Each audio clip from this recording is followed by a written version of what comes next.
So then the guy says, ping pong balls? I thought you said King Kong's balls. Welcome to the Time Treadmill. I'm Ron, and these are my sweaty thoughts about Doctor Who.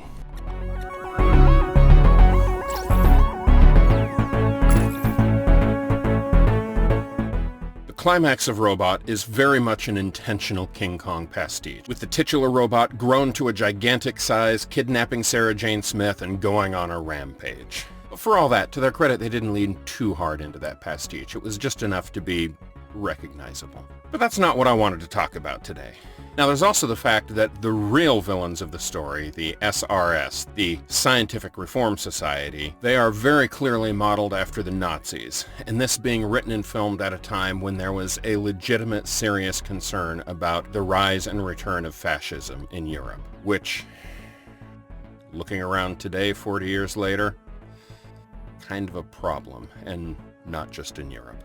But that's also not what I came to talk about today. Today, I want to talk about the newest companion on Doctor Who, Dr. Harry Sullivan, as played by Ian Marter. It is so nice to have another series regular, making this the first time since the Jamie and Zoe days back in the second Doctor era, where the Doctor has more than one companion traveling with him. Now, I will grant you in Robot there's not much traveling going on, it's all location stuff. But the story ends with Sarah Jane Smith and Harry Sullivan entering the TARDIS with the Doctor, and the TARDIS dematerializing to leave on its next adventure. And oh, what an adventure it is. Harry Sullivan sticks around for a year and a half on the show, and he is a great addition to the cast. He is very much a straight man, by which I mean not his sexual orientation, although he's definitely straight. But I mean that in a comedy sense, in that he very much plays the straight man to bounce off of the Doctor's comedic flair,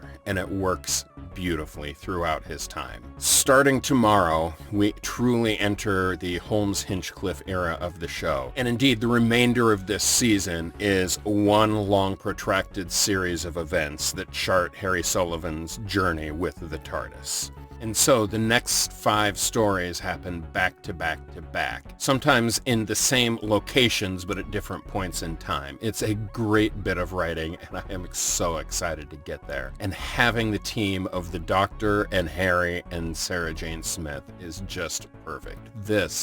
This right here, this is the golden age of Doctor Who. This is absolutely, bar none, my favorite period in classic Who. I always say the second Doctor is my Doctor, and that is totally true, but that does not change the fact that this next season and a half, these are some of my favorites of all time and contain some of the most important stories in Doctor Who history. I am so excited to get there, and I hope you'll be here with me tomorrow as I start on that journey.